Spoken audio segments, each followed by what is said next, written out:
როდესაც ზეწოლა იზრდება იმისთვის, რომ ღაზას ცეცხლის შეწყვეტის ჩარჩო გრძელვადიან შეთანხმებად გადაიქცეს, IOC4 ნიუზმა შეიტყო, რომ ჰამასის სამხედრო ფრთის ალ-ქასამის ბრიგადების ხელმძღვანელობაში სერიოზული უთანხმოებებია. რაც შეეხება განიარაღებას და იარაღის ფაქტობრივად გადაცემას, ტერორისტულ ჯგუფში არსებობს შეშფოთება, რომ ისრაელი ამას მოგვიანებით შეიძლება გამოიყენოს შემდგომი თავდასხმებისა და ჰამასის ლიდერების ლიკვიდაციისთვის.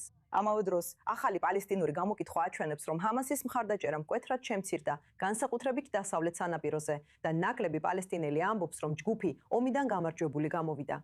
მაგრამ გამოკითხვა ასევე ხაზს უსვამს მთავარ დაბრკოლებას მომავალში. დიდი უმრავლესობა კლავ ეწინააღმდეგება იმას, რომ ჰამასმა იარაღი ჩააბაროს ისრაელის სრული გასვლამდე ღაზადან. ეხლა ჩვენთან ერთად არის სამირ სინისლავი, ახალი პალესტინური პარტიის მასრალ ჯადიდის ხელმძღვანელი. სამერ, ძალიან გვიხარია, რომ ჩვენთან ხართ IOC4 ნიუზზე. ჰამასის შიგნიდან ერთმა წყარომ, აი 24 ნიუს უთხრა, რომ ალ-ქასამის ბრიგადებში იარაღის შეზღუდვასთან დაკავშირებით სერიოზული უთანხმოებებია. რამდენად მნიშვნელოვანი შეიძლება იყოს ეს შიდა დაყოფები? კარგად მესმის ეს დაყოფები, რადგან ეხლა ჰამასი აღარ არის ზუსტად ის, რაც იყო 6 ან 7 ოქტომბერს. სარდლობის ჯაჭვი მთლიანად განადგურებულია და აღარ არსებობს. დიდი ქაოსია. ორგანიზაცია აღარ მოქმედებს როგორც ორგანიზაცია, განსაკუთრებით როცა საქმე სამხედრო ფრთას ეხება. დიახ, პოლიტიკურ დონეზე არჩევნები ჩატარდა, არსებობს პოლიტიკური ბიურო, რომელიც ახლა ფუნქციონირებს, ხალიფ ჰაიე ხელმძღვანელია, ის აწარმოებს მოლაპარაკებებს, მათ შორის მაღალი რანგის ამერიკელ დიპლომატებთანაც, მაგრამ ადგილზე სამხედრო ფრთა ნელ-ნელა მთლიანად ქრება და ცენტრალური სარდლობა აღარ არსებობს. ამიტომ იქ მყოფი ცალკეული პირები უფრო მეტად დამოუკიდებლად იღებენ გადაწყვეტილებებს, განსაკუთრებით განიარაღების საკითხში. იცით, იარაღის ერთეული, მაგალითად, კალაშნიკოვი ღაზაში დაახლოებით 100,000 შეკელი ქის. და ნებისმიერი ჰამასის წევრი ახლა თulis რომ ეს მისი საკუთრებაა. მას ეკუთვნის ეს. ეს აღარ არის ორგანიზაციის საკუთრება, ორგანიზაცია აღარ არსებობს. არ არსებობს ცენტრალური სარდლობა, რომელიც მასზე მარლად დგას.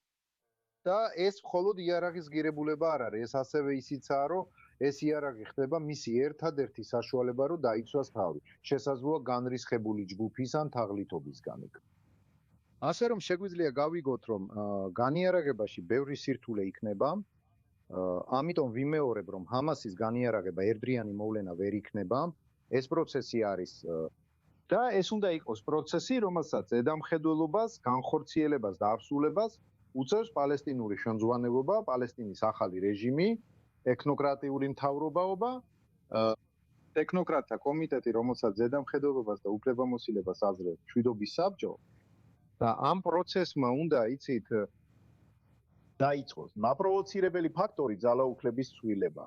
ჩვენ უნდა დავიბრუნოთ ძალაუფლება ჰამასისგან. და შემდეგ ამ ძალაუფლების გამოყენებით, მათ შორის კანონის აღსულების შესაძლებლობით, იჯულებით განაიარაღონ ყველა ინდივიდი, მათ შორის ჰამასი, მათ შორის. ეხლა ღაზაში დიდი ქაოსია, ბევრ ოჯახში და ბანდაში იარაღია, დიდი არეულობაა. და ამას სჭირდება გარკვეული პროცესი, რომელიც მკაცრია, მიზანდასახულია და ზუსტია. ჩვენ უნდა გავიაზროთ, რომ ეს უნდა გავაკეთოთ როგორც პალესტინელებმა ეროვნული ინტერესებიდან გამომდინარე, არა მხოლოდ იმიტომ, რომ ამას ისრაელი ითხოვს, არამედ იმიტომ, რომ ჩვენ პალესტინელებს ეს გვჭირდება. რადგან ეს არის პირველი ნაბიჯი ახალი მომავლისთვის, პალესტინელი ხალხის იმედისთვის, განვითარებისათვის, ღაზას აღდგენისათვის. ეს იწყება ყველა ჯგუფის, მათ შორის ჰამასის განიარაღებით ღაზაში. ეხლა რაც შეეხება საზოგადოებრივ აღქმას ჰამასის მიმართ, ეს ახალი გამოკითხვა რამალაში დაფუძნებული პალესტინის პოლიტიკისა და საზოგადოებრივი აზრის კვლევის ცენტრისგან ამბობს, რომ დასავლეთ სანაპიროზე გამოკითხულთა 45%-მა დაკმაყოფილებულია ამ ტერორისტული ჯგუფით. ეს არის 45%. მაგრამ ეს შემცირდა 66%-დან, რომლებიც 10 თვის წინ იყვნენ კმაყოფილები ჰამასით. სადღაც ღაზაში ეს რიცხვი ახლა 38%-ია, ვინც ამჟამად კმაყოფილია ჰამასით. როგორ ფიქრობთ, რა იწვევს ამ შემცირებას?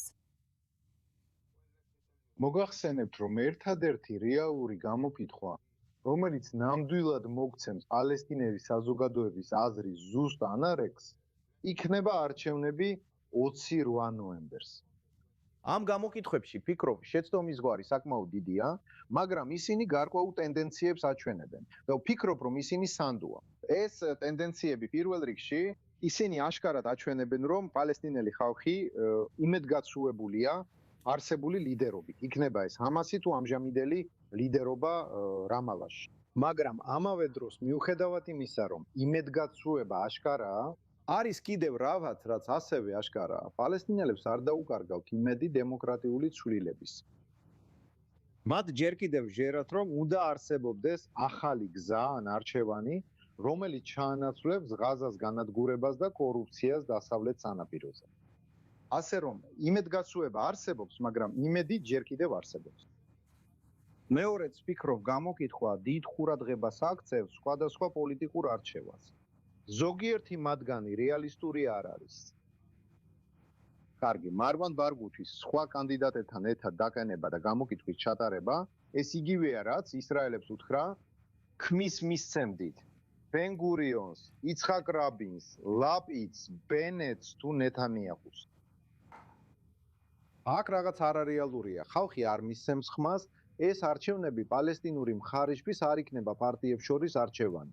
ეს იქნება არჩევანი ორ ვარიანტს შორის. გარჩებიან თუ არა პალესტინელები კიდევ ერთი ძალადობის, ტანჯვისა და ტკივილის სტრესში, და როგორც იცით, სისხლი იქნება ორივე მხარეს.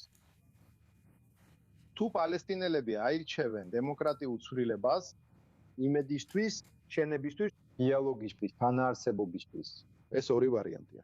ეს არ არის პოლიტიკური პარტიებიდან არჩევა. ეს არის ამ ორ ვარიანტს შორის არჩევა. და გეტყვით რაღაცას, იქნებ ცოტათი შევამსუბუქო, ისრაელელებში პალესტინის არჩევნების მიმართ არსებული შიში, მე ვფიქრობ, რომ ისრაელელებს არ უნდა ეშინოდეთ პალესტინის არჩევნებს. მე ვფიქრობ, რომ პალესტინელებისთვის დემოკრატიულად ლიდერობის არჩევის უფლების მიცემა შესაძლოა ისრაელელების ინტერესებშიც იყოს. რადგან ამ გამოკითხვის მიხედვითაც ვხედავ, რომ ცვლილების ტენდენცია აშკარა.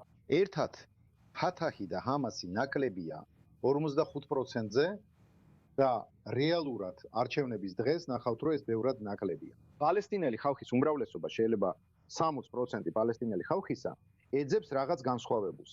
ვეძებს თუ არა პოლიტიკას, რომელიც მათ ცხოვრებას გაუმჯობესებს. კარგი, გვინდა პალესტინის სახელმწიფოს მიღწევა ისრაელის გვერდით, მაგრამ რატომ უნდა ვიდანჯოთ იქამდე ვისვლამდე?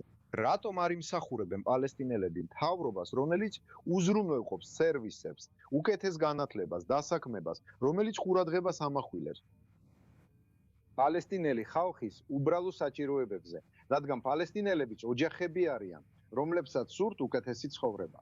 ამიტომ ხედავ ტენდენციას, რომ აირჩიონ ალტერნატივა, რამე უკეთესი ვიდრე ჰამასი და ჰეზბოლა. მომავლისადმი პოზიტიური ხედვაა, როგორც ჩანს. სამირ სინიჩ სინისლავი, მადლობა, რომ დღეს ჩვენთან ერთად იყავით. აი 24 ნიუსზე. გმადლობთ.